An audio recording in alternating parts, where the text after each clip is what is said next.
উপদেশ। একান্ত ভকত হবে নিৰ্গুণ কৃষ্ণৰ গুণ, গাৱে সদা বসিয়া যথাত। বৈকুণ্ঠক পৰিহৰি যোগীৰ হৃদয় এৰি, থাকা হৰি সাক্ষাৎ তথাত। কৰ্মত বিশ্বাস যাৰ হিয়াতে থাকন্ত হৰি, আতি হয় দূৰ হন্ত তাৰ, দূৰতো বিদুৰ হন্ত তাৰ। অহংকাৰ থাকন্তেও সাক্ষাতে কৃষ্ণক পৰে, শ্ৰৱণ কীৰ্তন ধৰ্ম যাৰ। কবি কৃষ্ণ যিটো জনে শুদ্ধভাৱে হৰিত শৰণ লয়া, হৰিক হৃদ বুলি আছে, হৰিৰ প্ৰসাদে হিতো বিঘ্নিত মুণ্ডত ভৰি, দিয়া হৰি গুণ গায়া নাছে। সকল নিগমলতা তাৰ বিনাশী ফল, কৃষ্ণ নাম চৈতন্য স্বৰূপ।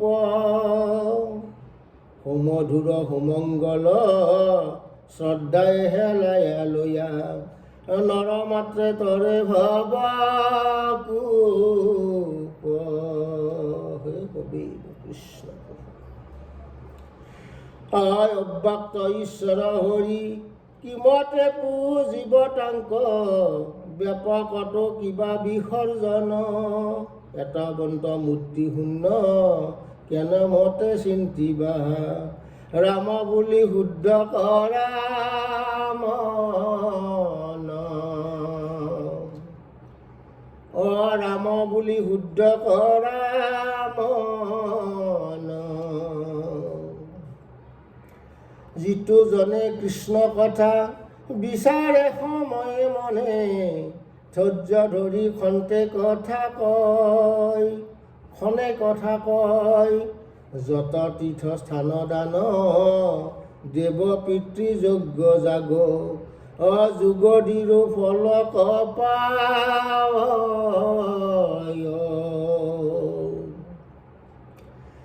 যাৰ পুত্ৰ হবে উত্তম হৰিত শৰণ লয়া, হৰি গুণ গাৱে শুদ্ধ ভাৱে, দধি দুগ্ধ ঘৃত মধু নদীৰ জল কপিয়া, পিতৃগণে তৃপ্তি পাৱে।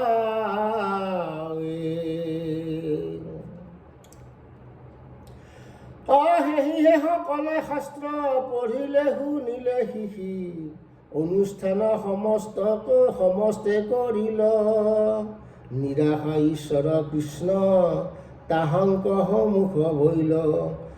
আশা যিজনে পিঠি দিল,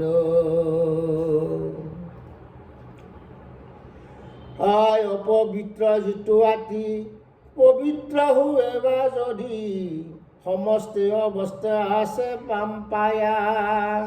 কমলোচন যিটো সুমৰে তাৰে সেই শুদ্ধ, বাহিৰে ভিতৰে হোৱে কায়া।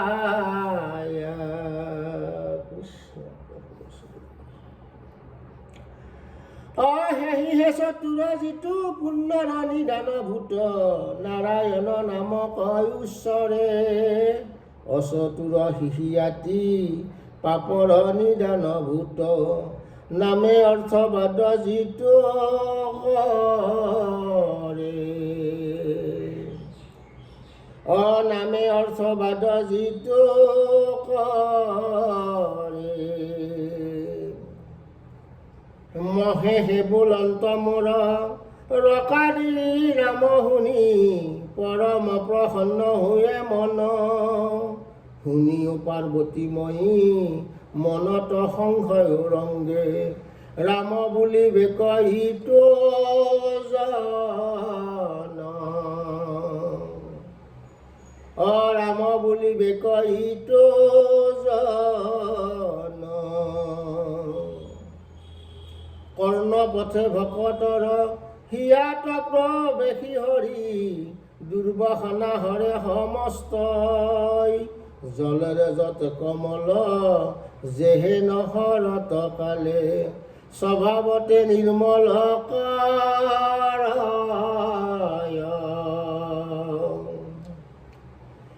হুয়া দেৱ দিগম্বৰ ভস্ম বিমোহিত অংগ শিৰত ধৰিছা যত ভাৰ মহেহে বন্ত জাক হেন হৰি বিনেয়ান কোন শ্ৰেষ্ঠ দেৱ আছে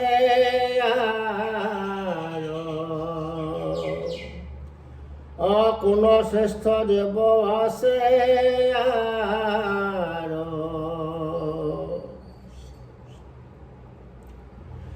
মহেহে বন্ত জাক হেন হৰি বিনেয়ান কোন শ্ৰেষ্ঠ দেৱ আছে হে গোবিন্দ কৃষ্ণ হে বাসুদেৱ কৃষ্ণ।